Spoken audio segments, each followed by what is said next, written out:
ألف مليون مبروك للنادي الأهلي اللي حقق فوز كبير على سيراميكا، مش بس بعدد الأهداف، لأ ده بعودة الروح والمكاسب الكبيرة اللي حققها برجوع اللعيبة لقواعدهم آمنين، وعلى رأس الناس دي كلها النجم تريزيجيه. ألف مبروك للنادي الأهلي. بس خدوا بالكم يا جماعة، اللي مش تريزيجيه بس اللي رجع لمستواه، لا ده النجم الموهوب الحريف الأسطورة أشرف بن شرقي. الراجل ده يا جماعة اما تديله الثقة وما تبقاش عامل ميكروسكوب عليه في كل لقطة، هتلاقي الراجل ده بيعمل كل حاجة حلوة في الكورة. كلنا شفنا لمساته الجميلة، ولو عندنا هداف كويس كان جه اكتر من جول. بس الفكرة كمان يا جماعة اللي مزعلانا كلها، ليه التحكيم بيبقى راصد الاهلي؟ ليه التحكيم ما بيديش الاهلي حقه زيه زي بقية الفرق؟ ده الشيء الغريب اللي مضايقنا كلنا اكتر ما هو الاهلي فرحان بالنتيجة.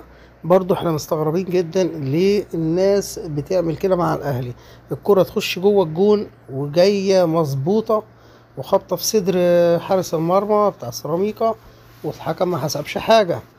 كورة زي بتاع الطاهر المدافع بتاع سيراميكا بيزق اللاعب، برضه ما تتحسبش حاجة، ولا حتى يروح للفار ولا تفرق معاه حتى. شيء غريب.